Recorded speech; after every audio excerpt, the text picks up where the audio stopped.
안녕하십니까. 행복한 아침 이재용입니다. 안녕하세요. 장예인입니다. 오늘은 9월 2일 화요일이고요. 운전면허 갱신일 알고 계십니까? 그 시기가 되면 내일 가지 이러고 차일피일 미루다가 놓치는 경우도 있는데 이달부터는 그러면 안 돼요. 곤란한 일이 생긴다고 그럽니다. 네, 그렇습니다. 9월부터는 갱신 기간이 지난 운전면허증으로는 본인 확인이 불가능하다고 하고요. 올해 8월 기준 운전면허 미갱신자가 무려 58만 명이 넘는다고 합니다. 자, 여기에 올해 운전면허증 갱신 대상자가 약 490만 명으로 최근 15년간 최다여서 연말에 운전면허 갱신을 하러 가실 경우에는 약 4시간 가까이 걸릴 거라고 합니다. 네, 지금 갱신하러 가시면 한 20분 정도 걸린다니까 더 이상 미루지 마십시오. 네, 꼭 기억하시고요. 자, 화요일 행복한 아침은 김현우 소장의 경제 레시피죠. 머니 준비되어 있고요. 그리고 이보은 선생님의 꿀팁 함께하는 이보은의 4개 식탁도 준비되어 있습니다. 오늘도 기대 많이 해주시고요. 화요일 행복한 아침 본격적으로 시작합니다.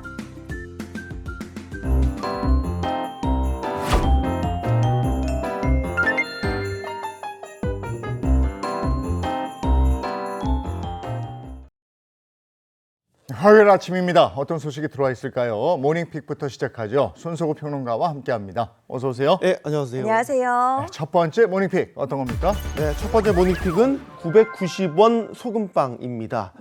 혹시 두 분 빵 자주 즐겨 드시는 편이세요? 아유, 빵 좋아하죠. 너무 좋아하죠. 빵돌이 빵순이. 네. 요즘에 이제 빵 사려고 베이커리 가면 빵값 꽤 올랐네 이런 생각 맞아요. 네, 많이 하실 것 같아요. 굉장히 비싸요. 뭐 베이커리 카페 같은 데 가면 뭐 제가 느끼기에 빵 한 두 개랑 음료 이렇게 하면 거의 밥값만큼 아까보다 나오는데도 더 나올 때도 있어요. 맞아요. 네. 굉장히 많더라고요. 근데 방금 말씀하신 게 소금빵 하나에 990원. 야, 이거 정말 솔깃합니다. 네. 자세히 좀 전해주시죠. 네.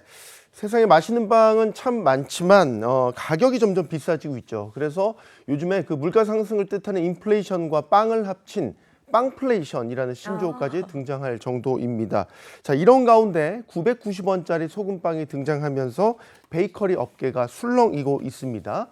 지난해 30일 한 유명 경제 너튜버가 요즘 빵값이 너무 비싸다면서 이 초저가 빵을 파는 팝업 스토어를 열었는데요. 많은 분이 즐겨 드시는 소금빵, 베이글, 이 바게트의 가격이 990원으로 시중 가격의 절반도 되지 않았고요. 이외에도 뭐 식빵이나 치아바타, 복숭아 케이크 같은 총 35개의 베이커리 제품의 가격을 시중보다 저렴하게 판매했습니다. 최대 60에서 70%까지 싸게 판매를 해서 화제가 됐죠.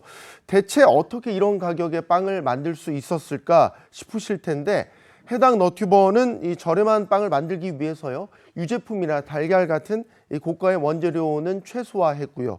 또 산지 직송으로 원가를 낮추고 인건비를 줄이기 위해서는 빵 모양을 단순화하는 전략을 썼다고 합니다. 이게 빵 가격이 워낙에 저렴하다 보니까 인기가 대단했겠는데요. 네, 팝업 스토어 오픈하자마자 아주 폭발적인 인기를 끌었습니다. 빵 판매가 시작된 지 3시간 만에 예약 대기 번호가 700번대일 정도로 많은 분이 방문했고요. 이렇게 몰려드는 사람들로 인해서 구매할 수 있는 1인당 빵 개수는 3개로 제한됐다고 해요. 해당 팝업 스토어 오픈 소식에 소비자들은 빵값이 너무 올라서 부담스러웠는데 속이 다 시원하다라는 반응도 있었고요. 소비자 입장에서는 싼 게 무조건 좋은 거다. 또 큰 기대 없었는데 생각보다 맛있다 등의 반응을 보였습니다. 네, 하지만 초저가 베이커리의 등장에 기존 빵집들의 반발도 만만치 않았다면서요? 네, 이제 빵집을 운영하시는 자영업자들 중에서 일부는 빵 하나의 원가가 1,000원이 넘는데 어떻게 990원에 판매할 수 있겠냐라는 반응도 보였고요. 덕분에 우리가 폭리를 취하는 사람처럼 보인다면서 실질적인 피해를 호소하는 분들도 있었습니다. 사실 우리나라의 빵값이 비싼 이유는 이 빵을 만드는 데 들어가는 식재료뿐만 아니라 그 외에도 고려할 점들이 참 많기 때문인데요. 일단 재료 대부분이 수입이라서 환율 같은 데 좀 취약해서 비싸기도 하고요. 임대료나 인건비 또 복잡한 유통 구조까지 고려하면 이렇게 저렴한 가격으로 판매하는 건 불가능하다는 게 기존 빵집들의 입장입니다. 또 일시적인 팝업 스토어 운영과 또 이렇게 고정 점포 운영을 단순 비교할 수 없다는 지적도 나오고 있습니다. 이렇게 논란이 일자 해당 너튜버는 싼 빵을 만들면 좋아할 줄 알았는데 그게 아니었다. 죄송하다며 사과의 뜻을 표명했고요. 자영업자를 비난한 적은 한 번도 없었다고 해명하면서 빵값의 구조적인 문제에 대해서 이야기하려던 것인데 다른 방향으로 해석돼서 안타깝다라는 말도 덧붙였습니다. 네, 해당 베이커리의 팝스토어는 그냥 그 단기간 운영이 되는 거지만 기획성이죠. 네. 그동안 빵값 비싸다 이런 빵값 논란이 있었는데 어떤 그 총량은 자극제 역할을 한번 해줬구나 이런 생각이 들기도 하고요. 예, 또 다음 픽 전해주시죠. 네, 두 번째 모닝픽은 24시간 상담 가능입니다. 네, 뭐에 대해서 24시간 상담이 가능해진 건지 궁금한데요. 네, 오늘 17일부터 이제 24시간 연중 무휴로 보이스피싱 피해 상담을 할 수 있게 됐습니다. 경찰에 따르면 올해 1월부터 7월까지 발생한 보이스피싱 약 14,000건이고요. 피해액은 7천억 원을 훌쩍 넘어섰습니다. 작년 같은 기간과 비교하면 피해액은 2배 가까이 늘어난 거라고 하는군요. 이렇게 시간이 지날수록 진화하는 보이스피싱 범죄로 피해 규모가 크게 늘자 정부는 이를 막기 위해 보이스피싱 통합 대응단을 출범했습니다. 보이스피싱 통합 대응단 이게 출범되면서 어떻게 달라지는 겁니까? 네, 이번에 마련된 종합 대책을 보면요. 보이스피싱을 예방하고 또 발생한 범죄에 대해서는 신속하게 대응해서 강력하게 처벌한다는 게 골자입니다. 범죄 분석 인력 50명과 또 피해 상담 인력 25명 등 137명이 상주하면서 365일 24시간 체제로 운영될 예정인데요. 이는 기존 통합신고 대응센터 인력 규모의 3배에 달하는 규모입니다. 신고대응센터가 24시간 제보를 접수하게 되면요. 분석수사팀에서 전국 사건 데이터를 통합 분석해서 신종수법이나 범행수단을 실시간으로 전국 경찰에 전파하는 등 상담, 분석, 차단, 수사까지 연계하는 실시간 대응체계를 마련해서 보이스피싱 범죄에 이용된 전화번호는 10분 이내에 긴급 차단하겠다는 구상입니다. 이뿐만 아니라 금융위원회나 과학기술정보통신부 등 관계부처 파견 인력과 함께 통신금융 사기 관련 제도 개선과 입법 논의도 추진할 예정이라고 밝혔습니다. 네, 그런데 보이스피싱 범죄 조직은 해외 근거지를 두는 경우가 굉장히 많거든요. 네, 그렇죠. 이 보이스피싱 범죄 조직이 가장 많은 나라, 뭐 아시는 분도 있을 텐데 바로 중국이거든요. 이 경찰은 중국과 또 신생 보이스피싱 조직 거점으로 부상하고 있는 동남아시아 지역 국가들과 공조체계도 강화하기로 했습니다. 경찰 관계자는 해외 경찰과 수사 상황을 공유해서 현지 거점을 직접 타격하고요.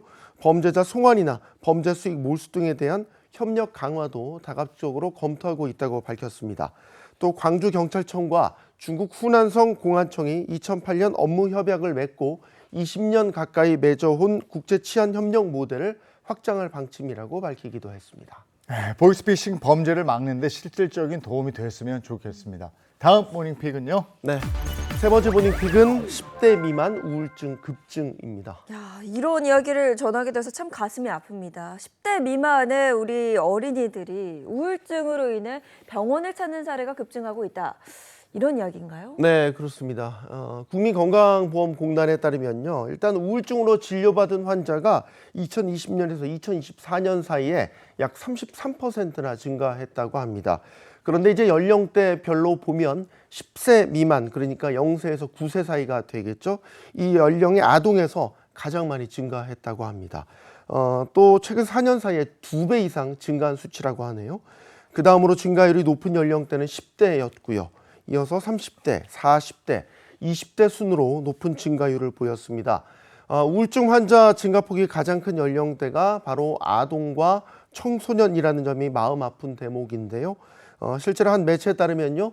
서울에 사는 9살 A군의 경우에는 부모의 잦은 다툼과 이혼으로 불안정한 환경에 놓였고요. 친구들과 관계가 조금이라도 틀어지면 집에 와서 짜증을 내거나 또 스마트폰만 보는 시간이 늘어나는 등 이 말썽이 심해서 병원을 찾았고 결국 우울증 치료를 받고 있다고 합니다. 지금 사례도 말씀을 해주셨는데 아동 청소년 우울증의 주요 원인은 어떤 게 있습니까? 네, 먼저 이 소아정신과 전문의들은 학업과 교육 관계로 인한 스트레스를 겪는 연령이 낮아진 점을 주요 원인으로 꼽았습니다. 과거에는 주로 중학교 이후에 겪던 부담을 이제는 초등학교나 혹은 이보다 더 어린 시기에 경험하는 경우가 많아진 거죠. 또 아동 청소년 우울증을 부르는 또 다른 원인으로는요. 스마트폰 사용의 증가입니다. 요즘 어린 친구들 보면 SNS에 노출되는 시간이 굉장히 많은 편인데요. 미국 피츠버그대 의대 연구팀에 따르면요. 스마트폰을 과다하게 사용하는 청소년들의 경우에는 감정 조절이나 기억력, 주의력을 관장하는 뇌 영역들 사이에 이 백질 연결이 약하고요. 무질서한 것으로 확인됐습니다. 또 스마트폰을 오래 사용하는 청소년의 경우에는 그렇지 않은 경우 아이들보다 우울증 점수가 훨씬 높게 측정됐다고 합니다. 아이들은 햇빛 보면서 밖에서 그냥 제잘제잘 하면서 뛰어놀아야 되는데 이게 그런 아이들 보기가 쉽지 않습니다. 그러니 어린 나이부터 우울증을 겪는다 이런 얘기가 나올 수밖에 없는 환경인데 우리 아이들한테 참 미안합니다. 네. 예. 자, 다음 모닝픽도 전해주시죠. 네, 네 번째 모닝픽은 물 마시다 암 걸린다입니다. 물 마시다 암에 걸린. 저는 오늘 아침에도 물 굉장히 그러게요. 많이 마셨는데 네. 이게 무슨 얘기예요? 네, 이 무조건 암 걸린다 그런 뜻은 아니고요. 이제 운전하시던 분들 중에서 마시던 플라스틱 생수병을 차 안에 그대로 두고 내린 경험 아마 한 번쯤 있으셨을 있죠. 것 같아요. 네. 이외 남은 물을 별 생각 없이 또 다시 마시는 경우가 많은데 앞으로는 이 차 안에 장시간 방치된 생수병 속의 물은 드시지 않는 게 좋겠습니다. 여름철 에어컨이 꺼진 차량 내부처럼 온도가 급격히 상승하는 환경에서는 플라스틱 생수병에서 독성 물질이 더 빠르게 나오는 것으로 나타났기 때문인데요. 이와 관련해서 중국 난징대학교 연구팀이 이 폴리에틸렌 텔레프탈레이트로 만든 생수병을 약 70도에서 4주간 방치한 실험을 진행을 했습니다. 플라스틱 생수병은 대부분 이 폴리에틸렌 텔레프탈레이트라는 소재로 만들어지게 되는데요. 연구팀은 이 중국산 생수병 16개 브랜드를 대상으로 실험을 했고요. 그 결과 이 플라스틱 생수병에서 독성 중금속인 안티몬과 이 비스페놀 A가 물에 녹아든 것을 확인했습니다. 근데 저게 지금 자동차 안에서 오래 두면 저렇다고 말씀하셨는데 이 가게 같은 데도 보면 밖에 쫙 세워놓잖아요. 그대로 한여름에 햇빛 받으면 그거 따뜻한 물 돼버리거든요. 그렇죠. 나 그것도 걱정스러운데 그걸 모르고 마시면 정말 그렇게 해로운 거예요. 네, 그렇죠. 일단 이 독성 중급송인 안티몬에 노출되면요. 두통이나 현기증, 구토, 복통, 수면 부족 등이 발생하고요. 또 장기가 노출되면 폐염증이나 위궤양도 유발할 수 있다고 합니다. 또한 비스페놀 A는 암이나 불임, 또 심혈관 질환, 조기 사망 등과도 연관이 있는 것으로 알려져 있죠. 캐나다 몬트리올의 맥길대 연구진 역시 이 플라스틱 생수병이 약 37도에 가열될 경우에는 미세 입자와 나노 입자를 방출한다는 사실을 밝혀냈는데요. 반대로 약 4도의 냉장고에 보관된 대조군에서는 입자 방출이 거의 없었다고 합니다. 9월이 시작됐지만 여전히 더운 날씨가 계속되고 있죠. 미국 질병통제예방센터에 따르면요, 약 27도의 날씨일 때 자동차 내부 온도 단 20분 만에 43도까지 오르고요. 40분 후에는 47도, 1시간 후에는 50도까지 치솟는다고 합니다. 내부 온도가 높은 차량 안에 오래 방치된 생수병 물 속에는 독성 물질이 녹아 나오기 때문에 마시지 않는 것이 안전에 꼭 필수라는 점 기억해 두시기 바랍니다. 아, 이거 주의해야 되겠네요. 네, 그냥 마시는데 이제 네. 그러면 안 되겠습니다. 자, 오늘 모닝피 여기까지 하겠습니다. 손석구 평론가와 함께했습니다. 고맙습니다. 고맙습니다. 고맙습니다. 네, 이어서 오늘 날씨 어떤지 알아보겠습니다. 문단영 기상캐스터, 오늘 날씨 키워드는요? 네, 어제부터 시작된 비는 서울은 모두 그치고 맑게 드러나 있습니다. 오늘은 남부를 중심으로 많은 비가 내리겠는데요. 아침까지 호남에, 오후까지 경남과 제주에 시간당 30mm의 강한 비가 내리겠습니다. 앞으로 충청과 강원에는 5에서 20mm 정도가 더 내리겠고요. 강원 동해안에는 비가 내리기는 하지만 5mm 미만으로 매우 적겠습니다. 남부는 5에서 60mm의 많은 양이 예상되는데요. 오전이면 강원 내륙과 충청의 비는 모두 그칩니다. 오후에는 강원 동해안과 제주가 금방 사그라들겠고요. 남부의 비는 저녁 늦게까지 이어지겠습니다. 아직 남부를 중심으로는 폭염특보가 발효 중입니다. 비가 세차게 내린 뒤에는 폭염특보도 한결 나아질 텐데요. 그 전까지 한낮에는 체감 33도 안팎을 보이는 지역이 많겠습니다. 자세한 한낮 기온은 서울의 기온이 다시 올라서 32도를 보이겠고요. 그 밖에 광주 31도, 대구 32도까지 오릅니다. 오늘 비가 지나고 내일은 충청 이남에 한때 소나기가 내리는데요. 이후 모레 오전에는 중부에 비 소식이 있습니다. 지금까지 날씨 전해드렸습니다.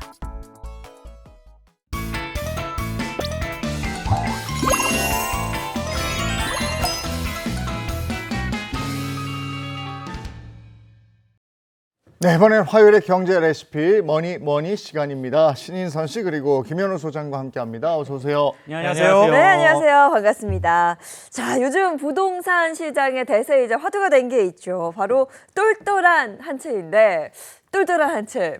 얘기하자면 뭐 할 이야기 많습니다. 네. 똘똘한 한 채. 내 집이 내가 살고 있는 곳이 똘똘한 한 채에 해당되는가? 이것도 또 이제 궁금증이고요. 그렇죠. 일단 소장님 이것부터 말씀해 주세요. 네. 저는 일단 해당이 안 되는 것 같습니다. 예, 저는 똘똘한데 집이 똘똘한지 잘 모르겠어요. 근데 부동산 시장에서 말씀해 주시는 네. 똘똘한 한 채 이게 기준이 뭐예요? 일단은 계속적으로 얘기가 나오고 있죠. 똘똘한 한 채. 예, 그러니까 뭐 적당하거나 애매한 주택을 여러 채 보유하는 것보다는 정말 좋아 보이는 집, 똘똘한 집 한 채만 소유를 하자 이런 전략이거든요. 그러니까 기본적으로 똘똘한 한 채를 살까 아니면 여러 채를 가지고 있을까 이거 고민하시는 분들이라고 한다면 어느 정도 경제적 여력이 되는 분들이 선택할 수 있는 거겠죠. 이걸 이제 물건으로 비유한다면 우리가 그런 거 있어요. 브랜드가 없는 청바지 3벌 살까? 아니면 메이커 있는 청바지 1벌 살까? 맞아. 여기에서 이제 메이커 있는 청바지 1벌을 선택하는 뭐 그런 느낌이라고 보시면 될 것 같은데요. 이제 자산 가치가 있기 때문에 여기에선 더 나중에 더 인기 있어 보이는 나중에 잘 팔릴 것 같은 아파트를 좀 선택을 하자라는 쪽으로 집중을 하는 거죠. 무엇보다도 입지가 가장 중요한 요소인데 입지에서는 뭐 교통이 일단 빠질 수가 없겠죠. 역세권이라든가 주요 도로 그리고 다양한 대중교통 원활하게 이용할 수 있는 곳이어야 되고요. 또 생활 인프라도 중요한 요소인데요. 주변에 학교, 또 병원, 쇼핑시설, 공원 같은 게 충분히 갖춰져 있어야 됩니다. 그리고 또 우리가 어디에 집을 살까 고민할 때 가장 또 중요한 것이 교육이죠. 좋은 학군도 마련이 되어 있어야 됩니다. 여기에 이제 하나 더 덧붙이자면 아파트 브랜드하고 이제 단지 규모도 중요한 요소인데요. 대단지에 소위 이름 있는 브랜드가 붙은 신축 혹은 비교적 준신축 아파트를 보통 이 똘똘한 한 채를 선택하는 기준으로 삼는 경우가 많습니다.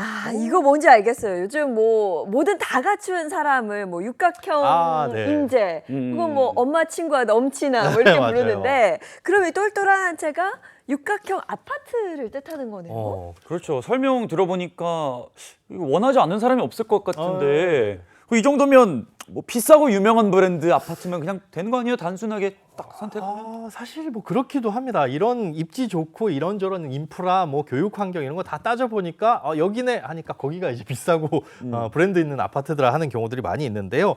여기에 이제 추가적으로 실거주 수요도 계속적으로 꾸준해야 되고 또 부동산 하락기에도 덜 떨어지거나 아니면 조금 떨어진다고 하더라도 이 회복력이 좋게 곧 올라오는 이런 빠른 집, 회복력이 빠른 집이라고 볼 수가 있습니다. 임대나 매도도 원활한 곳이 똘똘한 주택이라고 할 수 있는데 문제는 이런 똘똘한 주택을 만약에 2채 갖고 있다라고 한다면 이 똘똘한 한 채 전략 자체에서 벗어난 거죠. 이 한 채를 팔거나 아니면 2채를 다 팔고 조금 더 똘똘한 집으로 이사 가는 거. 그러니까 이 똘똘한 한 채는 이 똘똘한에 어떤 포커스가 맞춰져 있는 게 아니라 한 채에 포커스가 맞춰져 있다라고 생각을 하시면 좋을 것 같습니다. 그래서 이런 가치가 있는 가장 좋은 집, 가장 괜찮아 보이는 집 이거 딱 한 채만 남겨놓고 나머지는 정리를 하는 게 바로 최근 부동산 시장의 추세라고 볼 수 있습니다. 똘똘한 한 채에서 똘똘한은 중요하잖아. 한 채. 똘똘한 한 채가 더 중요한 겁니다. 네, 맞습니다. 똘똘한 2채는 세금이 얼마? 안 됩니다. 네, 한 채입니다.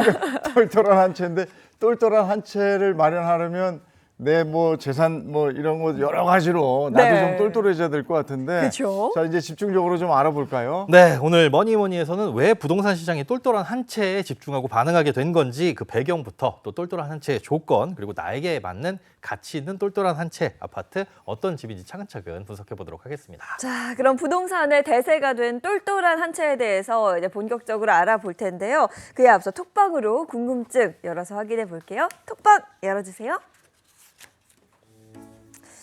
인선아, 행아 강남으로 이사 간다는 거 얘기 들었어? 지난번에 그 일로 고민하더니 결국 이사를 가네. 어차피 거기 집값은 무조건 오른다고 마지막까지 영끌한다고 했거든. 행아 얘기 들으니까 나도 혹하긴 하더라. 이제라도 집값 오를 만한 곳을 찾아서 선점해야 되나? 그러게 월급으론 답이 없고 역시 큰 돈 벌어다 주는 건 부동산 같은데. 나도 가족끼리 한번 진지하게 고민을 해볼까 봐.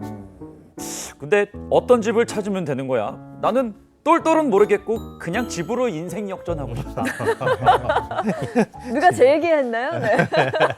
근데 우리가 이 집값이 막 부동산 폭등하고 이러는 걸 보면서 네. 어차피 깔고 앉아 있는 내 집이긴 하지만 이걸로 떼돈을 버는 것 같은 느낌이 드니까 맞아요. 네. 저걸 쉽게 포기할 수 없어서 많은 분들이 이 부동산에 대한 관심 그리고 똘똘한 집 한 채에 대한 관심이 많은데 이 똘똘한 집 한 채에 이렇게 붐이 된 그 이유가 뭡니까? 네.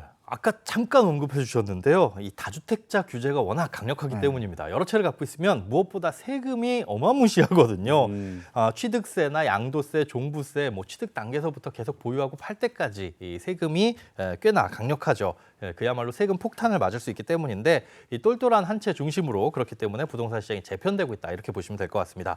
또 두 번째는 금리 인상이라든가 경제 불확실성 같은 이런 리스크를 조금 해지하고 싶어하는 수요 때문인데요. 여러 채 갖고 있기보다는 안전하고 가치 있는 자산 한 채에 좀 집중하려는 그런 모습들을 많이 보이고 있습니다. 그럼 현행 제도에서 다주택자랑 1주택자랑 비교를 했을 때 네. 세금에서 구체적으로 어떤 차이가 있을까요? 일단 뭐 양도세 같은 경우에는 1주택자의 경우 2년 이상 뭐 보유하거나 아니면 규제 지역도 2년 이상 거주를 하게 되면 뭐 주택 가격 12억 원까지는 이 양도세 비과세 혜택을 받을 수 있습니다. 초과하더라도 일정 부분 감면이 되고요. 반면에 다주택자는 뭐 지금은 유예 중이긴 하지만 집을 팔게 되면 일반 세율보다 여기다 더 중과해서 붙이는 양도세 중과도 시행이 되고 있고요. 또 장기 보유 특별 공제, 그러니까 집을 오래 보유하면 그만큼 세금을 조금 감면해주는 제도도 1주택자는 최대 80%까지 받을 수 있지만 이 다주택자는 또 제한적입니다. 또 보유세인 종부세도 역시 차이가 나는데요. 1주택자는 공제 금액이 뭐 12억 원 정도인데 이 다주택자는 9억 원만 공제가 되기 때문에 과표, 그러니까 세금을 내야 될 기준 금액 자체가 더욱더 올라간다 이렇게 보시면 될 것 같고 주택을 취득할 단계 취득세 역시 1주택자는 뭐 기본 세율이나 아니면 1세대 1주택 생애 최초 이런 경우에는 뭐 감면도 받을 수 있는데 1%에서 한 3% 정도만 적용이 됩니다. 그런데 2주택 이상부터는 많게는 뭐 8%에서 12%까지도 취득세를 내야 되니까 그야말로 세금 폭탄이라고 할 수 있죠. 말씀해주신 기준이면 실제로는 세금 차이가 얼마나 날까요? 네, 이거는 또 케이스마다 다 달라가지고 딱 뭐라고 말씀드리긴 어렵지만 이게 서울의 한 대학 연구진에서 국회 예산정책처에 제출한 이제 보고서가 있습니다. 여기에 아주 쉬운 예가 있는데요. 자, A라는 사람과 B라는 사람 두 사람이 있습니다. 모두 다 6억 원이라는 돈을 가지고 집을 사기 시작했어요. A라는 사람은 뭐 서울에 6억 원짜리 아파트를 하나 샀고 그다음에 B라는 사람은 외곽에 3억 원짜리 주택을 두 채를 샀습니다. 그로부터 10년 뒤 둘 다 모두 집값이 2배가 됐어요. 6억 원의 집은 12억이 됐고 3억 원짜리 집은 각각 6억 원씩이 됐습니다.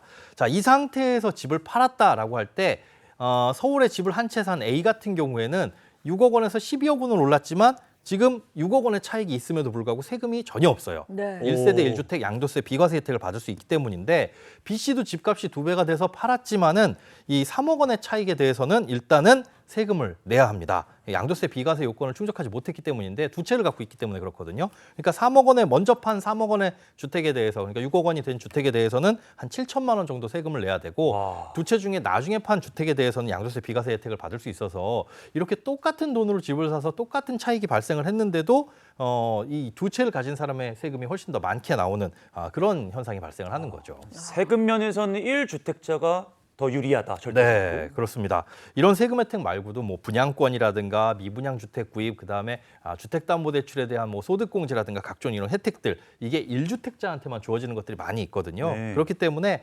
여러모로 똘똘한 한 채가 답이다 이런 결론이 나올 수밖에 없는 거죠. 네. 그런데 저희가 앞서도 이야기를 했죠. 똘똘한 한 채에서 굉장히 중요한 요소 중에 하나가 아파트 브랜드다. 이렇게 이야기를 했거든요. 지난해 실시한 설문조사 결과를 보니까요. 아파트 브랜드 가치가 아파트 가격 상승에 영향을 미치냐 이렇게 질문을 했더니 91%가 넘게 영향을 미치거나 혹은 매우 영향을 미친다. 이렇게 답을 했다고 합니다. 자, 10명 중 9명은 아파트 브랜드가 이 아파트 가격에 직결된다. 이렇게 이야기를 한 건데요. 또 아파트 브랜드 선호도도 조사를 해봤더니 1위가 H스테이트, 2위가 R미안, 네. 네, 그리고 3위가 XE였다고 합니다. 두 글자. 아파트 브랜드도 브랜드인데 여기가 어디에 R이야? 네. 아, 어디에 있는 H야, 뭐. H야. 아, 맞아. 여기에 따라서 또 엄청나죠. 그쵸. 맞습니다. 그런 의미에서 서울 아파트 단지명에 인기 지역의 지명을 넣으려는 움직임이 있습니다. 이게 좀 재밌는데요. 요즘 이른바 마용성이라고 하죠. 마포, 용산, 성동 이쪽이 뜨다 보니까 아파트에다가 이 지역 이름을 넣으려고 하는 거예요. 실제 서울 성동구의 한 아파트 단지명이 청계 모모 아파트인데 청계 대신에 이거 성동 모모 아파트로 바꾸자 이런 동의서를 받고 있다고 합니다. 또 마포구의 한 아파트도 현재 단지명이 신촌 모모인데 입주민 이 찬반 투표를 거쳐서 단지명에 신촌이 아닌 이 마포를 넣는 절차에 도입을 했다고 해요. 그런데 이게 그럼 의미 있는 행동이냐? 집값 상승을 염두에 두고 이런 절차를 거치는 거잖아요. 실제 다른 이 인근의 신촌 모모 아파트가 2023년에 마포 모모 아파트로 이름을 바꿨거든요. 이름을 바꾸고 집값이 뛴 사례도 있습니다. 전용 84제곱미터가 2023년 최고가가 18억 5천만 원이었는데 2024년에 21억 원으로 뛰었고 올해 들어서는 27억 원까지 치솟았거든요. 물론 이게 이름 바꾼 것 때문에 그렇다라고 할 수만은 없지만 이름 바꾼 영향이 상당히 큰 영향을 미친다라고 볼 수 있는 거죠. 와. 그리고 또 아까 말씀이 이제 똘똘한 집 한 채의 조건 중에 하나가 이 판매가 쉬워야 된다. 그렇죠. 네. 황금성이 좋아야 된다. 뭐 이런 건데 근데 요즘엔 집을 파는 게 아니고 증여를 하는 사람이 많다면서요. 맞습니다. 이 똘똘한 한 채를 안 팔고 물려주는 분들이 많이 늘어났습니다. 지난 7월 말 기준으로 봤을 때 강남 3구에 1월부터 5월까지의 증여 건수를 보니까 898건이었거든요. 작년과 비교하면 2배 넘게 증가한 거고 재작년과 비교하면 3배 넘게 증가한 수치입니다.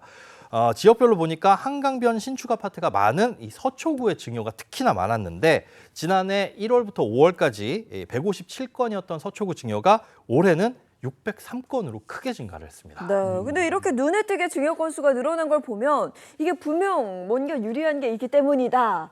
이렇게 해석이 되는데요. 그렇습니다. 우리가 소위 부자가 되려면 부자들이 하는 행동만 그대로 쫓아하면 된다라는 말이 있잖아요. 이 똘똘한 한 채 증여가 늘어난 이유 크게 3가지를 꼽을 수가 있는데 첫 번째는 이 강력한 대출 규제 때문에 집을 사려는 사람이 줄어들었기 때문입니다. 현실적으로 집을 파는 게 사실 어려워진 거예요. 살려는 사람이 줄어들었으니까. 대출 규제 강화로 뭐 실수요자라든가 투자자 모두 집을 사려고 나서질 않고 있고 이로 인해서 집주인들이 시장에 내놓기보다는 장기 보유하는 쪽으로 돌아서게 된 거죠. 두 번째는 이제 집값 상승에 대한 기대감입니다. 집값이 앞으로 오를 것을 예상하면서 굳이 지금 집값 낮은데 이 집을 팔아야 되겠느냐. 팔기보다는 자녀한테 증여를 하자. 이런 선택을 하시는 분들이 늘었다는 거고요. 또 세 번째는 증여를 통해서 절세를 하려는 목적입니다. 이 다주택자나 고가주택 보유자는 집을 갖고만 있어도 보유세 부담이 크잖아요. 뭐 집을 판다고 해도 양도세 부담도 크고요. 그런데 증여를 이용하면 이 소유주가 분산이 되니까 절세 효과도 누릴 수가 있고 나중에 팔게 됐을 때 양도세 부분에서도 많은 부분 이제 이익이 나눠 가지기 때문에 양도세도 절감하는 그런 효과를 낼 수가 있습니다. 네, 이 똘똘한 집 한 채 전략이 왜 뜨는지는 이제 알았는데 근데 이런 똘똘한 집 한 채 때문에 부동산 시장의 반응이 좋게 또 좀 나쁘게 나는 경우도 많잖아요. 맞습니다. 지금 뭐 서울 아파트값 치솟는 게 어제 오늘 일은 아니지만 이제 양극화가 극심해지고 있다. 이게 사실은 큰 부작용인데요. 월간 주택가격 동향 조사에 따르면 8월 기준 서울 아파트 평균 매매가가 14억 2,224만 원입니다.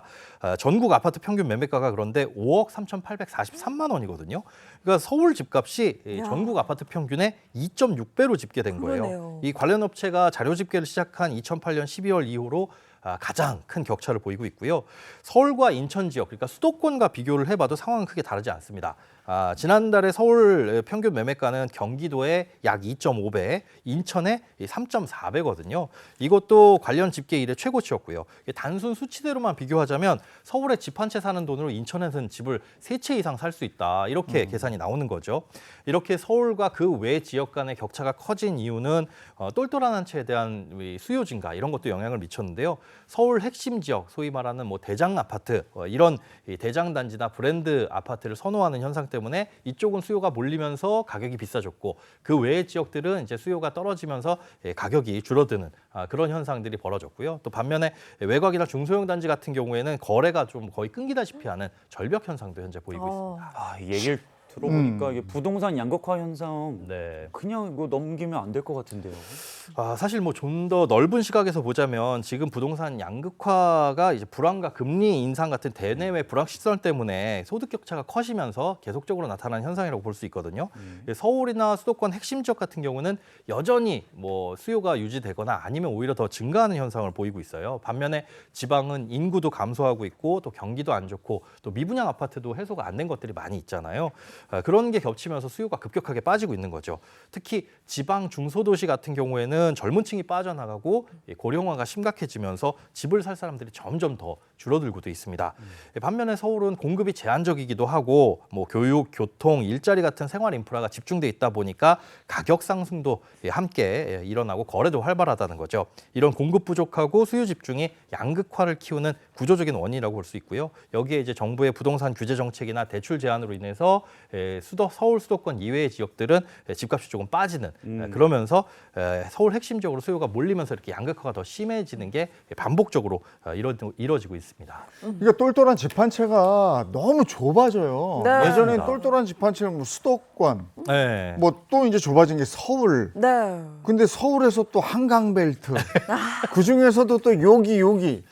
그 똘똘해지기가 너무 힘들어지는 거 아닙니까? 맞습니다. 이 똘똘한 한 채라는 말이 지금 등장한 용어는 아니에요. 예전부터 계속 있어 왔는데 시대와 부동산 시장 상황에 따라서 그 똘똘한 한 채라는 말의 그 범위가 조금 더 점차 좁혀지고 있습니다. 과거에는 다주택자가 여러 채를 두는 대신에 뭐 한 주택으로 집중을 하자, 가치가 높고 입지 좋은 아파트에 자산 효율화 개념을 입혀서 똘똘한 한 채라는 말에 대입을 한 건데요. 이때는 뭐 특정 지역 내에 우수한 단지 혹은 브랜드 아파트 아니면 지방이더라도 인기 지역 아파트라든가 그런 지역들 이런 것들을 이제 평가하는 말로 대체가 됐었거든요. 하지만 2020년대 들어서는 이 똘똘한 한 채의 기준이 훨씬 더 타이트해졌습니다. 이제는 뭐 서울, 강남, 서초, 용산 같은 이 초핵심 지역에 브랜드 있는 아파트, 뭐 프리미엄 명품 단지 이런 것들을 표현하는 말로 똘똘한 한 채라는 단어가 쓰이기도 하고요. 지금은 뭐 서울 안에서도 가장 좋은 집 한 채라는 말로 똘똘한 한 채라는 말이 쓰이기도 합니다. 아이돌 연습생 101명 놓고 하는 경연이 있잖아요. 네네네. 저도 경연 출신이잖아요. 네. 경연 지긋지긋하거든요. 어디 아파트도 경연을 하네요. 똘똘해지려면 서로 경연해가지고 그럼 저희가 뭐 머리 또 키워가지고 같이 똘똘해져야겠네요. 그렇죠. 근데 제가 보기에 똘똘한 아파트는 남이 봐도 똘똘하더라고요. 그 말인즉슨 비싸더라고요. 맞아요. 자, 그렇다면 진짜 나만의 혹은 우리 가족을 위한 똘똘한 한 채는 어떻게 찾을 수 있을까요? 궁금하시죠? 톡방 열어서 확인해 보겠습니다. 보여주세요. 남편 퇴근한 게 언젠데 왜 아직도 안 와? 지옥철에서 열심히 가고 있는데 왜 이렇게 화가 났어? 아니, 집 생각하니까 마음이 심술생숭해서 내 친구 행아는 강남으로 이사 간다는데 우리 집값은 올해 기미도 안 보이잖아. 이러다가 친구 따라 강남 가겠네. 나 지금 장난할 기분 아니거든. 이참에 우리도 진짜 이사 한번 생각해보자. 큰 돈 벌려면 빨리빨리 움직여야지. 나도 돈 되는 동네 가고야 싶지. 근데 우리 빚 있는 거 잊은 거 아니지? 갑자기 침울해진다. 올 때 치킨 좀?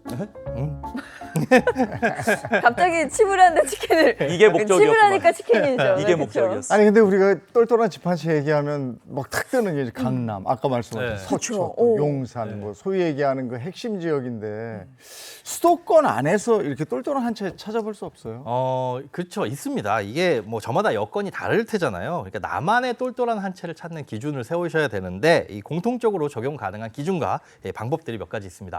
우선은 가장 중요한 건 예산을 명확하게 세우는 겁니다. 이게 물론 이제 비싼 아파트 뭐 이런 데 가고 싶겠죠. 하지만 내가 마련할 수 있는 집의 여건이 어느 정도 되느냐를 판단을 하셔야 되는데 현재 마련할 수 있는 초기 자금 그리고 대출이 가능한 금액 또 매달 갚아야 될 원리금 상환액이 얼마인지 여기에 우리가 가정에서 써야 될 생활비라든가 앞으로 소득 변동까지 감안을 해서 무리하지 않는 선에서 집을 마련하는 게 꼭 중요합니다. 그리고 입지 조건을 반드시 고민을 해보셔야 되는데 서울 강남이 아니더라도 교통이 편리하고 그다음에 학군과 생활 인프라가 탄탄한 지역이 어디인지 수도권 핵심지를 우선적으로 살펴봐야 실속을 좀 차릴 수가 있습니다. 그리고 중요한 거 팔기 쉬운 게 사실은 또 황금성이 좋은 아파트가 나중에도 가격이 오를 가능성이 높거든요.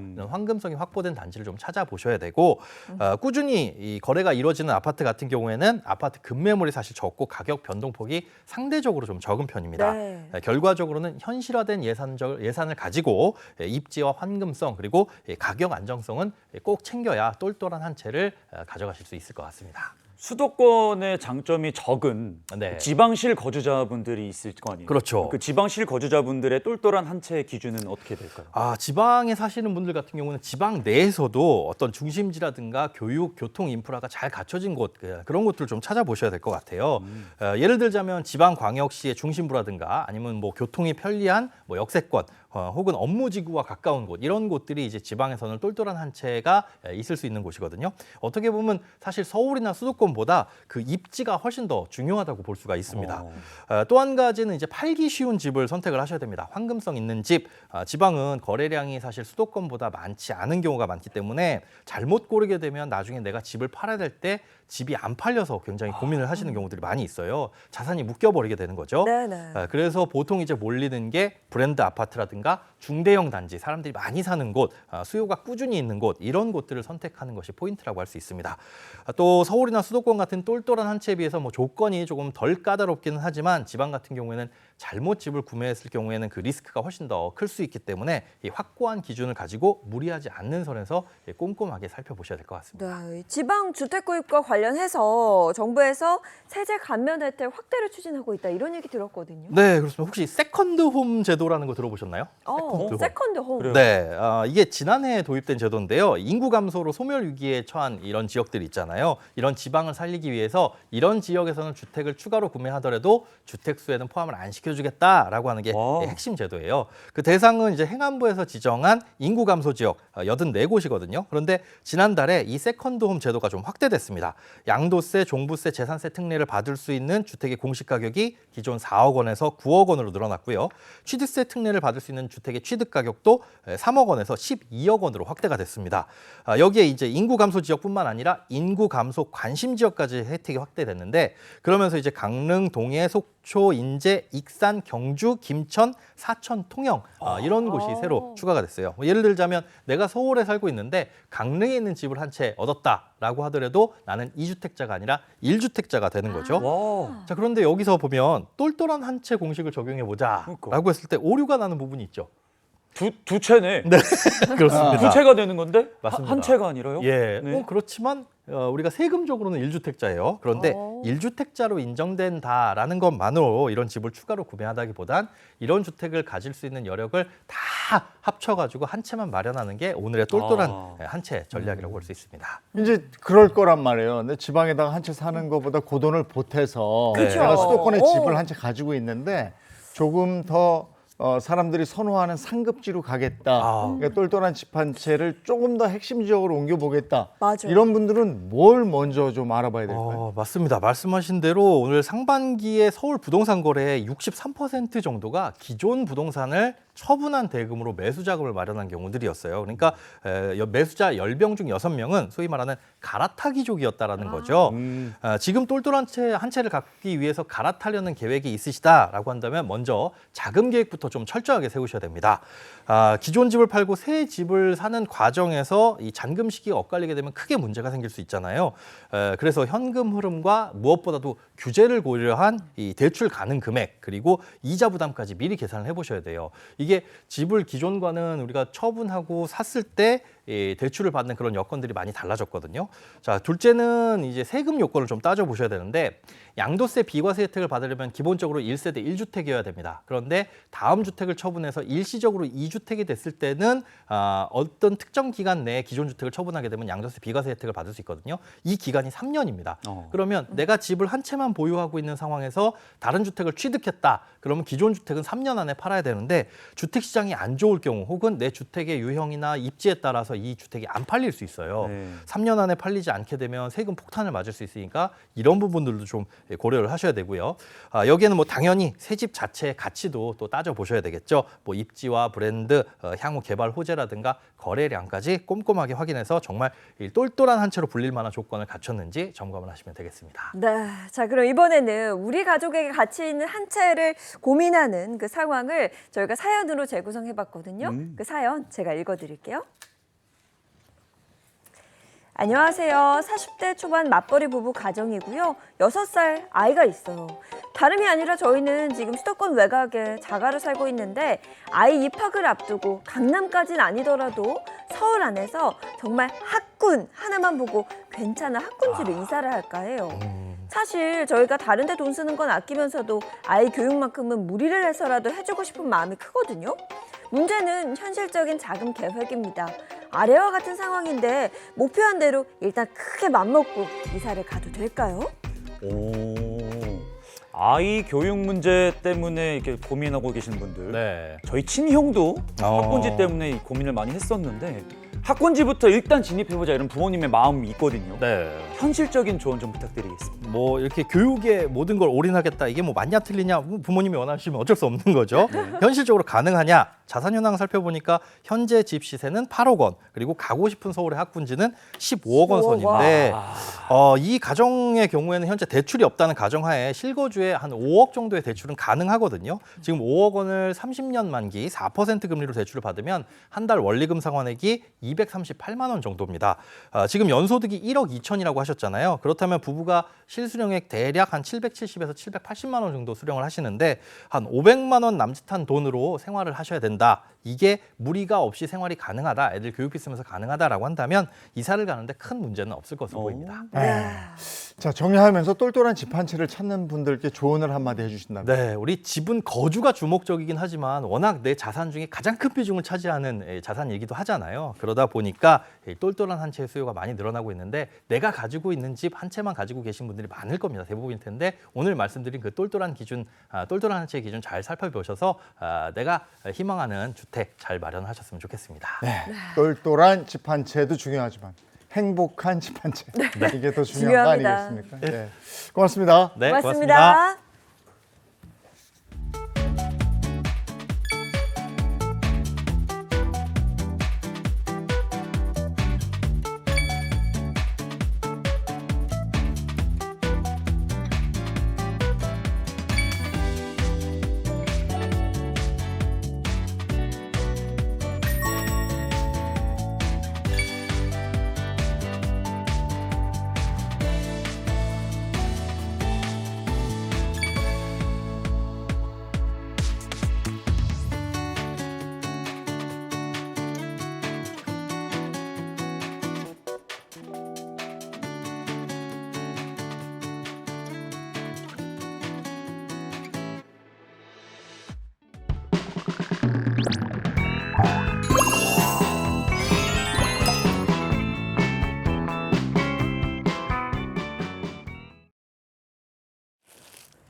네, 화요일의 행복한 레시피 이본의 사계 식탁 시간입니다. 이본 선생님 어서 오세요. 안녕하세요. 어서 오십시오.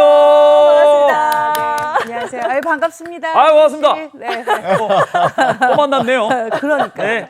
아유, 9월입니다. 9월이 되니까요. 저희가요 정말 올 여름에 너무너무 힘들었잖아요. 맞아요. 근데 요새 약간 아침 저녁으로 가을음이 조금씩 올라와요. 맞아요. 네. 그러다 보니까 여름에 정말 폭우 때문에 힘들었고 폭염 때문에 힘들었던 우리 지친 몸을 싹 활력을 되찾아주는 메뉴를 준비했습니다. 바로 든든 냉사태 채소 쌈입니다. 좀 어렵죠. 네. 왜냐하면 이게 아롱사태 가지고 약간 수비드로 만들어서 채소 쌈과 함께 같이 드시는 거거든요.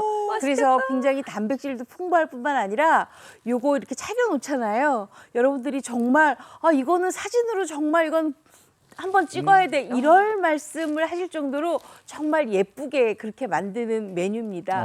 아마 보시면 깜짝 놀라실 건데요. 그리고 또 하나는 이 사태 국물로요 그냥 지나가지 않고 저희가 양배추 된장국을 만듭니다. 와우. 우리가 아침 저녁으로 약간 좀 가을 내음 난다고 했잖아요. 이럴 때는 된장국으로 약간 따끈따끈하게 드셔주는 게 좋거든요. 우리가 영양도 잡고 그다음에 맛도 잡고 효율도 1등인 오늘 한상 차림 기대하셔도 좋습니다. 야, 기대됩니다. 제가 개인적으로 또 막내 아들에다가 네. 아직 결혼도 안 했고 혼자 살고 이래가지고 집에서 요리를 잘 못해요. 어떻게 해야 되는지도 모르겠고 정말 TV 봐도 막 요리 잘하는 사람들이라니까 어떻게 할지 고민이 많이 되는데 또 이본 선생님의 요리는 과학이거든요. 네, 정답이 정해져 있어요. 무조건 맞습니다. 맛있습니다. 따라하면 돼요. 오늘 기대해 보겠습니다. 네, 인선 씨 그 소문 들으셨나 봐요. 30년 전부터 알았어요. 아, 네. 3살 때부터. 일단 아롱사태 준비하시면 되는데요. 아롱사태가 이런 모양입니다. 이렇게. 와. 이렇게. 영롱하죠. 영롱해서 아롱인가 정말. 봐요. 예, 근데 어머나. 이 아롱사태가요, 그냥 바로 구입하자마자 우리가 손질 안 하고 바로 하게 되면 근막도 있고 힘줄도 있고 막 이래가지고 좀 많이 질겨요. 네. 그렇기 때문에 이렇게 근막을 다 칼로 저미는데 이거 힘들어서 어떡해요? 요새는요. 정육점에서 요거 다 만들어 주시고요. 마트의 정육 코너에도 요거 다 손질해서 나오더라고요. 그래서 손질한 걸 구입하셔도 괜찮습니다. 그러면 요걸 가지고 일단 핏물을 빼야 되겠죠. 그래서 핏물을 저희가 이렇게 빼놨는데요. 핏물을 빼실 때는 보통 한 찬물에 한 30-40분 정도 담가 놓으시면 되는데 핏물 빼면 아까 거랑 확연히 구분이 되죠. 네. 그렇죠? 네. 핏물이 다 빠졌어요. 핏물을 안 빼고 그냥 하면 나중에 약간의 그 뭐랄까요? 피 맛이 난다 그러죠. 예, 좀 그 맛이 좀 나니까 이렇게 꼭 핏물 빼주시고요.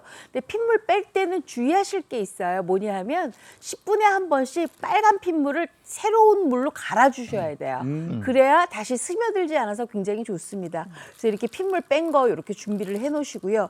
자, 이제 핏물을 뺐으면 우리가 요거를 이제 아무튼 끓여야 되잖아요. 네. 익혀야 되잖아요. 그렇죠. 그렇기 때문에 이렇게 준비를 했습니다. 자, 여기 냄비에다가 물을 팔팔팔 끓이게 되면은 여기에다가 뭘 넣냐 하면요. 바로 요거 넣으시면 돼요. 요 대파, 대파. 그다음에 요거 맛술, 그다음에 요게 간장이에요. 국간장.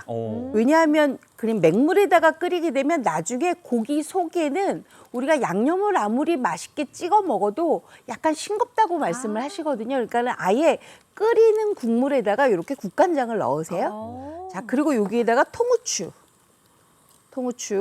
그리고 요거 생강 한 톨 정도 이렇게 넣으세요. 그래서 요거를 이제 팔팔팔 끓여요. 팔팔팔 끓이면 이렇게 돼 있잖아요. 요 역시 미리 준비돼 있어 항상 이렇게. 그렇죠.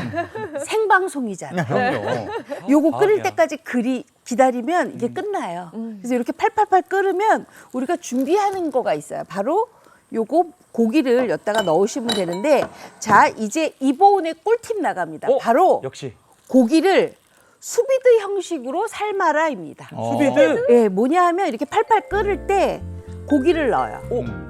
고기를 넣어서 30분을 끓입니다. 근데 보통 이제 아롱사태 같은 경우에는 이렇게 육질이 조금 이렇게 좀 뭐랄까 단단하고 촘촘하거든요. 네. 그렇기 때문에 30분을 끓이지만 다른 고기, 만약에 지방분이 조금 있는 고기 같은 경우에는 20분만 끓여도 됩니다. 자, 그렇게 끓이고 난 다음에는 불을 꺼요. 팔팔팔 끓이고 나서. 네. 그러고 난 다음에 뚜껑을 덮어요. 그래서 1시간을 그냥 뜸을 들이세요. 그 끓는 물에. 그게 바로 수비드 형식이거든요. 자, 그렇게 해서 만드시면 고기가 굉장히 부드러울 뿐만 아니라 고기의 맛이 좋아지고 그다음에 고기가 약간 육질이 부드러워집니다. 서서히 익히기 때문에. 네. 이런 그래서- 꿀팁이 있었네. 네, 유럽에서 그렇게 유행하는 거예요. 네, 맞아요. 그렇게 해서 만드시면 굉장히 맛있는 냉사태 쌈으로 드실 수가 있습니다. 자, 그랬으면 요거 아직 안 끓었으니까 제가 좀 끓일게요. 네. 아 근데 끓일 저거 뚜껑 거고요. 열었는데 벌써 이 향기가 입맛이 막 돋습니다. 벌써 향이 넘어오죠. 아 큰일 났어요. 맛있을 것 같아요. 나 행하에서 이거 처음이란 말이야. 맨날 이렇게 하고 있었구나. 미치겠다 정말. 이거 제일 좋아하는 시간이에요. 이 사계식탁 시간이. 혹시 어제 꿈꾸지 않았어요? 먹고 싶어서. 네? 먹고 어쩐지 어떤 싶어서? 아름다운 여인이 꿈속에 나오더라고요. 네. 고은 쌤이었구나. 네. 반갑습니다. 제가 어이구 제가 조금 아름답긴 합니다. 네. 자, 그랬으면 이제 끓일 거예요. 자, 그랬으면 우리가 이제 요 냉사태를 찍어 먹은 뭐랄까요? 그 가루를 만들어야 되는데 여기 보시면 감독님 요거 하나만 잡아 주시겠어요? 요거 보시면 여기 보이세요? 뭐야? 요게 뭐가 있네요? 볶은 소금이에요. 볶은 소금. 볶은 소금. 그다음에 요게 고춧가루예요. 고춧가루. 그다음에 깻가루예요. 야. 그다음에 여기 후춧가루예요. 요 4종 세트를 이렇게 담아놨어요. 그래서 요거를 고기를 찍어 먹는데 요거는 냉사태뿐만 아니라 양지살, 치맛살 양지를 삶았을 때도 찍어 드시면 맛있고요. 더 맛있는 거 알려드릴까요? 뭐예요? 빨리. 족발 찍어 먹으면 맛있어요. 족발이죠. 네. 여기 쌈장만 찍어 드셨는데 이렇게 찍어 드셔도 맛있고요. 그다음에 삼겹살 구웠을 때 이렇게 골고루 해서 찍어 드셔도 요거 맛있습니다. 그리고 더 맛있는 거 알려드릴까요? 순대 찍어 먹으면 나 그 생각했는데 방금. 그렇겠다. 맞아요. 그러네요, 그렇죠? 진짜. 자, 이렇게 해서 이제 요거는 이제 찍어 먹는 거예요. 자, 그랬으면 저희가 요거 끓였을 때 요거를 이제 같이 먹을 쌈을 준비를 해야 되잖아요. 채소쌈을. 네. 채소쌈을 준비를 해야 되니까 채소쌈을 먼저 준비를 해놓고 시작해야 돼요.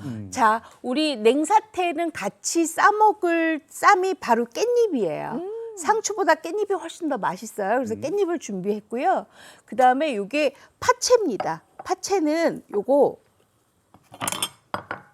좀 잘라줘야죠. 네, 대강 이렇게 좀 잘라주는데 왜 이렇게 조그맣게 자르지 하실 텐데요. 요거 좀 작게 잘라야 더 맛있어요. 네. 자, 이렇게 해서 요거를 우리가 무칠 볼에다가 담아요. 요거를 이렇게 담아 주시고요. TV 보는데 뚝딱뚝딱 저 볼에다 다 넣으시더라고요. 다 맛있어 보여. 자, 요거 담고요. 그다음에 여기에 같이 넣으면 맛있는 게 뭐냐면 바로 양파예요. 양파도 사방 한 1cm 정도로만 썰어서 넣어 주세요. 넣어 주시고요. 그다음에 여기에 빨간 고추 들어가면 더 훨씬 더 맛있겠죠? 빨간 고추. 그리고 청양고추 또는 아이들이 있는 데는 오이고추나 아니면 피망 넣으셔도 괜찮아요. 이렇게 하고 여기에 이제 양념은 지금 하시면 안 돼요. 양념은 이따 해야 돼요. 왜냐하면 이렇게만 만들어 놓으세요. 네. 그래서 이렇게 앞에다가 놔주세요. 왜냐하면 지금 요거를 양념을 만들어 놓잖아요. 그러면 숨이 다 죽어서 나중에 맛이 없으니까 딱 요렇게만 만들어 주세요. 디테일에. 자, 그랬으면 요거를 이제 30분 동안 이제 삶아야 되잖아요. 근데 네. 아직 30분이 안 됐으니까 조금 더 삶아야 되는데 이럴 때 대비해서 제가 미리 좀 삶아 왔어요. 당연하죠. 30분 뒤면 방송이 끝나거든요. 네, 이렇게 좀 삶아왔더니 이렇게 좀 단단해졌어요. 그렇죠? 요거 그거예요? 1시간을 둔 거예요. 자, 그랬으면 요거를 요게 지금 랩이잖아요. 랩에다가 랩을 씌워요? 네, 고기를 싸세요. 오. 단단하게. 야, 오늘 새로운 거 많이 배우는데요. 고기 같지가 않고 무슨 버섯 덩어리 같아. 아롱사태를 그대로 삶으니까 딱 요 모양이 나와요. 그럼 요거를 단단하게 이렇게 좀 싸주세요. 이렇게 저 뭐지? 싸줘요. 포장하는 그러나서 건가? 이렇게 다 포장을 해요. 포장을 해서 냉장고 안에다가 우리가 요 고기는 1시간을 그냥 둔 고기잖아요. 그러니까 바로 꺼내면 요게 약간 미지근해요. 그럼 그럴 때 요렇게 냉장고 안에다가 넣을 거니까 잠깐 차게 식혀서 이렇게 랩으로 다 싸줘요. 그래서 냉장고 안에다 놓고 내일 아침에 요거를 썰어요. 이게 지금 어제 저희가 미리 삶아서 냉장고에 넣고, 그러니까 미리 수비드를 만들어서 냉장고에 넣고 오늘 아침에 갖고 나온 고기예요. 자, 그랬으면 이 고기를 맛있게 좀 썰어야 되잖아요. 그렇죠? 네. 맛있게 좀 썰을게요. 저렇게 단단해질 수 있구나. 네. 그래서 요거 그대로 썰으세요. 동글동글하게 그대로. 얇게. 얇게. 맛있겠다. 나중에 내 입으로 들어간다니. 자, 보세요. 만약에 우리가 팔팔 끓는 물에 계속 삶았어요. 그랬으면 요런 모양이 안 나와요. 그렇죠? 굉장히 야들야들하고 맛있어 보이잖아요. 그리고 굉장히 연하고 부드럽고 쫄깃쫄깃해요. 야. 그래서 요거를 그대로 이렇게 썰어서 준비를 하세요. 단면이 자. 이쁘다. 예쁘죠? 네. 완전 이쁘죠? 지구과학 시간 같아요. 몇 살이야 저게? 야, 요리는 너무 과학이면서 이쁘잖아요. 정성인데 제가 볼 때 오늘 이 냉사태 채소쌈은 정성도 가득 네. 들었어요. 맞아요. 수비드 하고 싸서 냉장고 넣고 다음날 꺼내고 이런 작업들이 야, 이거 손님 대접할 때 제대로겠는데요. 이게 간단한 요리가 아니에요. 좀 대접 좀 해봐요. 그러니까요. 그냥 혼자 맛있는 거 먹지 말고. 자, 이렇게 해서 이제 다 썰었으면 요걸 이제 접시에다 이제 펼치기만 하면 되거든요. 야, 맛있겠다. 접시에다 제가 펼칠게요. 네. 자, 이렇게 해서 요거는 여기다가 잠깐만 놓을게요. 저 그냥 저것만 찍어 먹어도 요거 맛있겠는데. 요거 너무 맛있어요. 자, 그랬으면 우리 예인 씨, 네. 제가 아까 시작 전에 요 사태살 가지고 끓였던 국물 갖고 못 끓인다 그랬어요. 양배추 된장 그쵸? 끓이신다고 양배추 했잖아요. 된장골 끓인다 그랬잖아요. 그래서 양배추를 이렇게 하나 준비를 해요. 양배추를. 요거는 좀 굵게 썰어요. 한 1cm 가량 굵게 이렇게 짤뚝짤뚝하게 썰어주세요. 자, 그다음에 그거를 그럼 사태 국물을 그냥 바로 하는 게 아니라 요게 지금 식어 있는 상태잖아요. 네. 그렇죠? 1시간 했으니까 체에다 걸러요. 그러면 맑은 국물이 나오겠죠. 네. 그래서 맑은 맞네. 국물을 이렇게 받았어요, 저희가. 아, 그랬으면- 수비도 후에 그쵸, 그 수비도 국물을. 후에 그 국물을. 왜냐하면 향신채도 들어가 있죠. 거기에다가 제가 아까 국간장도 넣었잖아요. 맞아요. 그다음에 통후추도 넣었죠. 대파도 넣었잖아요. 그걸 다 걸러내세요. 그러고 나면 국물이 이렇게 굉장히 뭐랄까요? 좀 진하게 이렇게 올라와요. 왜? 이게 고기 국물이니까. 뭐야? 그렇죠? 고기 국물이니까 진하게 좀 올라와요. 자, 그런데다가 이 고기 국물이 간장이 들어 있잖아요. 그렇죠? 그러니까 여기에다가 간을 많이 할 필요가 없어요. 딱 요만큼만 하면 돼요. 요거 지금 된장이거든요. 된장 한 큰술 반만 이렇게 넣고 여기다 풀으세요. 또 이 맑은 국물을 또 잘 네. 지켜내겠죠. 이렇게 풀어주면 더 잘 풀리기도 하고. 자, 이렇게 맑은 국물만 이렇게 풀어내세요. 아침에 좋은 음식이다 정말. 네, 최고죠. 네, 맑은 국. 이렇게 해서 다 풀어주세요. 네. 그래서 여기 이제 끓을 거예요. 자, 끓으면 이제 여기다 뭘 넣냐면 아무것도 필요 없어요. 바로 양배추 하나만 넣으면 돼요. 정말요? 왜냐하면 굉장히 달큰하면서도 시원하면서도 아까 냉사태 쌈이잖아요. 그러니까 살짝 뻑뻑할 수도 있으니까 그걸 살짝 달래주는 거. 아, 여기다 양배추를 넣으세요. 양배추. 무나 뭐 이런 거 안 넣고 왜 양배추를 넣어요? 그렇게 생각하셨죠, 인선 씨? 방금 그렇게 생각했어요. 그렇죠. 그랬으면 질문을 하셔야 돼요. 아니 왜 무는 안 넣고 양배추만 넣지요? 지금이 9월 초잖아요. 네. 오늘 9월 2일이잖아요. 지금 나오는 무가요. 살짝 단맛이 덜해요. 아직까지는. 네, 아직까지는. 아이고 9월을 위한 거였었지 맞다. 네, 그렇기 때문에 양배추는 사시사철 다 단맛이 있잖아요. 그래서 단맛이 나는 양배추를 끓여요. 요거 아마 고깃집 하시는 분들 양배추가 있었네 아마 하실지도 맞아요. 몰라요. 지금까지는 무만 고집했었는데 양배추를 넣으면 훨씬 더 맛있거든요. 그럼 여기에다가 뭘 넣느냐? 청양고추를 조금만 넣으세요. 아, 내 청양고추. 스타일이야.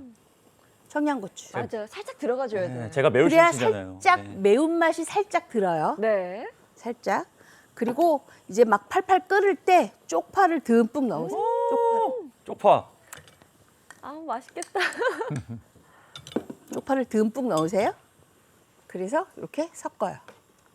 요걸 이제 한 소끔만 끓이면 되는데 여기에 소금 간도 필요 없고 국간장도 안 넣어도 되고 아까 간장으로 이게 끓였던 거니까 간이 딱 맞습니다. 아주 기가 막히게 맞아요.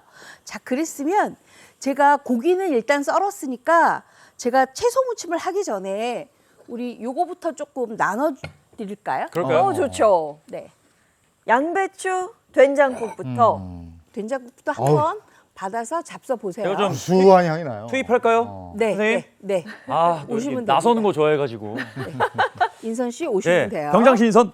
네, 자, 요거랑 맛있겠어요. 이거 이게- 위에도 너무 좋을 것 같지 않아요? 부담 없고 양배추 맞습니다. 많이 들어가고 네. 하니까. 그래서 아침국으로도 아주 좋습니다. 향 맡아봤어요? 예, 아침 국물 너무 좋겠어요. 향이. 향 좋아요? 와 말해 뭐해. 와, 이게 양배추 된장 스프네. 그렇죠. 와. 잠깐만요. 와. 맛있죠. 아 지금 먹는 타이밍인 거죠? 네. 아니, 선생님, 이 달큰한 맛이랑 그렇죠. 지금 이게 고깃국이어서 이런 맛이 나는 거죠? 그렇죠. 아주 잘 어울리죠. 뭐 별다른 조미료가 들어간 게 맞아요. 아닌데. 네. 야, 이거 진짜 맛있는데요? 이게 양배추 넣고 아까 청양고추 넣은 거. 네. 그게 아주 주요했어요. 네, 청양고추를 안 넣잖아요. 그러면 자칫 밋밋할 수가 있어요. 그래서 청양고추가 몇 개라도 들어가야 약간의 톡 쏘는 그 맛이 있죠. 선생님, 네. 지금 인선 씨 막 웃어요. 왜요? 이상한 사람처럼. 너무 맛있는 거죠? 너무 맛있죠? 아 이게 간이 있네. 인선 씨 맛있죠? 놀랐어, 지금. 아 제가 몰라 행하에서 첫 경험이라는 건지 모르겠는데 네. 네. 항상 이런 거였죠? 이런 반응이죠? 이런 반응이에요. 너무 신기하다. 맛있어요. 아, 양배추만 넣어도 되는 이유가 이거구나. 그랬으면 그거 잡수실 때 우리가 뭘 해야 되냐면은요. 아까 제가 요 채소쌈 하는 양념을 아직 안 했어요. 맞아요, 양념. 요거를 해야 돼요. 요거를 해야 되는데 요거 보시면 자, 양념을 제가 좀 넣을게요. 요거 양념 아주 간단합니다. 집에 있는 거 그냥 다 쓰셔도 됩니다. 요거 네. 다진 마늘 먼저 하나 들어가고요. 그다음에 요거 진간장이에요. 진간장. 그다음에 요거 매실청입니다. 아, 매실청. 네, 매실청. 단맛 좀 내주고. 그렇죠. 그다음에 좀 새콤해야 맛있잖아요. 그래서 식초가 좀 들어가고요. 그다음에 요거 참기름도 같이 들어갑니다. 새콤과 함께 약간의 고소함도 있어요. 그리고 요거 물엿을 조금 넣을 거예요. 조금 넣고 요거를 이제 버무리세요. 이거 이제 고기 다 준비되고 그쵸. 손님상 나가기 맞아. 직전에 요거 하시는 하셔야 거예요. 돼요. 그리고 만약에 파채가 나는 조금 많았으면 좋겠다 하시면 파채 좀 더 넣으셔도 괜찮아요. 한 100g 정도 더 넣으셔도 아주 좋아요. 자, 요렇게 다 됐으면 요거에다가 우리가 뭘 하느냐? 바로 깻가루만 넣으시면 돼요. 깻가루. 깨가 쏟아지네. 네.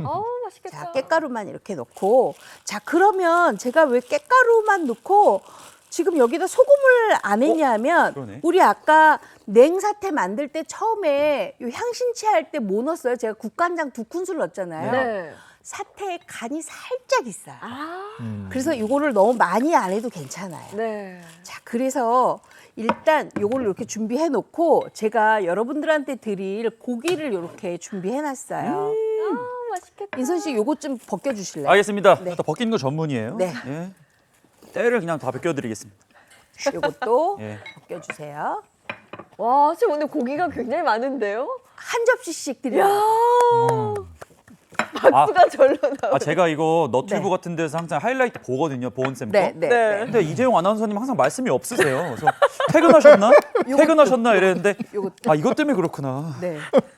벌써 밥을 말아서 드시고 계세요. 제드래곤 형님 식사만 하시고 아나운서 하셔야 되는데. 자, 식사만 그랬으면 자, 보세요, 인선 씨. 예? 여기에다가 이제 제가 요 채소쌈 할 거를 이렇게 담을 거예요. 채소쌈 향기 이렇게 좋지? 그쵸? 너무 맛있죠? 이렇게 담을 거예요. 아, 보기에도 진짜 자태가 영롱하네요, 선생님. 제가 아까 그랬잖아요. 요거 아마 잡수시게 되면 정말 나 이거 너무 맛있겠다 하실 거라고 그리고 꼭 사진을 한 장씩 찍으셔야 된다고 제가 말씀을 드렸잖아요. 네. 요렇게 이제 준비를 하면 되는데 자, 그랬으면 여기에 제가 뭘 찍어 먹는다 그랬어요? 바로 요걸 찍어 먹는다 그쵸. 그랬잖아요. 그래서 요것도 같이 하나씩 벌써 나눠 주셔야 돼요. 알겠습니다. 네. 자, 사색. 네, 요거 나눠서 주시고 나눠서 주시고. 이건 정말 아침국으로 최고야. 네. 아직 국타임이 안 끝나셔가지고. 네. 아니 이게 식당인가요? 야, 이거 자, 어머, 쌈도 하나씩. 이 소금이랑 지금- 색도 여기다가 너무 예뻐요. 지금 깻잎쌈에다가 네. 사태를 넣고 채소쌈 올리고 사태를 그다음에 앞에 있는 소스를 딱 하나 찍어 드시면 돼요. 이렇게 해서 야, 선생님. 네. 향이 이미 뭐 너무 맛있는데요? 너무 맛있죠? 근데 그림이 너무 이쁘다 이거. 야, 이거 딱 하나 싸서 먹어야죠. 이 정성이 들어간 고기와 깻잎이 맛있다 그랬잖아요. 그쵸. 깻잎에다가 이거 소금이랑 이렇게 살짝 찍어야 돼요. 아 근데 여기 이 고기에도 약간 향이 있네. 저 고기에도 네. 향이 있죠. 네. 자, 제가 한 쌈. 여러분들한테 지금 제가 고기를 지금 계속 삶고 있는데요. 제가 지금 아까 여기 들어온 지가 22분 됐어요. 그쵸? 22분 됐는데 지금 사태가 22분째 끓고 있어요. 네. 자, 그랬으면 이 사태를 22분째 끓었으니까 어떻게 해야 돼요? 뚜껑을 좀 닫아야 되겠죠. 아 수비드. 그쵸? 네. 수비드 형태로 제가 아까 이보은의 꿀팁 빠밤 했잖아요. 네. 그렇기 때문에 요거 20분에서 30분을 끓이고 팔팔. 네. 자, 그러면 안에가 익었나 안 익었나 보면은 자, 찔러봤어요. 보세요. 핏물이 지금 고여 나오잖아요. 네. 이 핏물 고여 나온 거를 불을 끈 상태에서 가만히 두잖아요. 그러면 이게 뜸이 들으면서 수비드 형태로 익혀지는 거예요. 그렇기 때문에 제가 아까 사태를 썰었을 때 안쪽이 약간 분홍빛이 있었던 거예요. 여러분 아셨죠? 네. 자, 그렇기 때문에 지금 한 10분만 정도만 더 끓이고 난 다음에 요거는 뚜껑 덮어서 이제 수비드를 할 거예요. 자, 수비드 들어가겠습니다. 네. 지금 자, 타이밍이구나. 불을 꺼요. 불을 끄고 뚜껑을 딱 덮어서 이제부터 딱 1시간을 그냥 두세요. 1시간을. 자, 그랬으면 아까 제가 국 끓이려면 사태 국물이 필요해요 말씀드렸잖아요. 그러니까 1시간 두고 나서 고기를 건져요. 건져서 요렇게 두고 이 국물은 바로 면보에 걸러서 사태 국물로 만들어 놓으시면 돼요. 그러면 어떤 사태 국물이냐? 요렇게. 아 얘가 어쩐지. 요렇게. 이러면 여러분들 지금 이해가 쉽게 되시죠? 네. 자, 요렇게 하시면 돼요. 야, 이렇게 자, 그러고 난 정리해서 다음에 알겠네요. 요거는요. 이 고기를 냉장고 안에서 하루 있다가 우리가 썰었잖아요. 요거 냉장고 안에서 3일까지도 괜찮습니다. 근데 하나도 내가- 안 딱딱해요. 먹어봤는데. 네, 내가 내일 모레 손님 초대해요. 그럼 미리 이렇게 만들어 놓으셔도 괜찮아요. 그래서 요 냉사태 채소쌈은 여러분들 시간 없으실 때 미리 만드셔도 좋고요. 아, 나는 이번 주말에 많은 우리 식구들하고 같이 먹겠다 그러면 미리 오늘 화요일이잖아요. 한 네. 목요일쯤 장만하셨다가 토요일 날 잡수셔도 좋습니다. 선생님 근데 너무 맛있어서 네. 저희 먹느라고 네. 아마 시청자분들은 지금 다 메모해 두셨을 거예요. 메모 다 하셨죠? 네. 아우, 너무 맛있습니다. 아 진짜 너무 맛있는데? 고기 향도 맛있고 쌈 싸서 먹는 것도 맛있고 그 된장국 정말 이거는 맛있으니까요. 뭐 예. 완전 아침 메뉴고. 저 아침 최고입니다. 메뉴죠. 와. 우리가 양배추 가지고는 대부분 국을 안 끓여 드세요. 왜냐 그러면 단맛 나서 그런다고 하거든요. 근데 이런 감칠맛은 아주 이렇게 가을에 딱 맞는 감칠맛입니다. 네. 아, 난 이 아롱이다롱이가 맛있는 게 좀 뭐냐면요. 네. 이게 보통 이제 고기 먹으면 막 기름기도 많고 약간 부담스러울 수 있거든요. 네. 약간 닭가슴살 먹듯이. 맞아요. 근데 뻑뻑하지도 않고. 뻑뻑하지 않고 부드럽잖아요. 부드럽고 네, 완전 원업이. 식감이 그리고 약간 살아있어요. 앞서 네. 이제 약간 쫄깃한 식감이 있다고 하셨는데 맞아요. 그게 뭔지 알 것 같아요. 씹다 보면 느껴지죠. 아, 미치겠네. 씹는 맛이. 씹는 맛도 있고 간도 양념도 너무 적절해서 맞아요. 집에서 한번 해드시면 정말 최고의 한 끼가 될 것 같습니다. 선생님 오늘도 너무 맛있었고요. 다음 주는 뭐 해볼까요? 다음 주는요 두부의 변신입니다. 우리 두부 가지고 정말 다양하게 변신이 가능하거든요. 어떤 또 마술을 제가 부리는지 여러분들 기대 많이 하셔도 좋습니다. 네, 선생님 다음 주도 기대해 보겠습니다. 오늘도 고맙습니다. 감사합니다, 선생님. 자, 이어서 오늘 날씨 확인해 보도록 하겠습니다. 문단영 기상캐스터 날씨 전해주세요.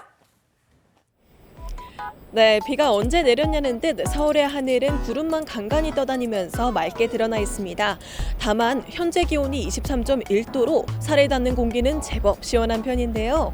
서울을 포함한 중부의 비는 대부분 그쳐가고 있지만 남부는 오늘 늦은 저녁까지 많은 양의 비가 예보되어 있습니다. 특히 오늘 아침까지는 호남에, 오후까지는 경남과 제주에 시간당 10에서 30mm의 집중 호우가 예상되는 지역들이 있어서요. 예보 잘 확인해 주셔야겠습니다. 앞으로 충청과 강원에는 5에서 20mm 정도가 더 내리겠고요. 강원 동해안에는 5mm 미만의 비가 내리기는 하지만 건조함을 해소시키기에는 어렵겠습니다. 남부지방의 비는 5에서 60mm 정도로 많은 양이 예상됩니다. 오전이면 강원 내륙과 충청의 비는 모두 그치겠는데요. 강원 동해안과 제주도 오후면은 금세 소강 상태를 보이는 곳들이 많겠고요. 남부지방을 중심으로는 늦은 저녁까지 이어지겠습니다. 아직 남부를 중심으로는 폭염특보가 발효 중인데요. 세차게 비가 내리기 전까지는 폭염특보가 대부분 유지되겠습니다. 최고 체감온도 33도 안팎까지 치솟는 지역들이 많겠습니다.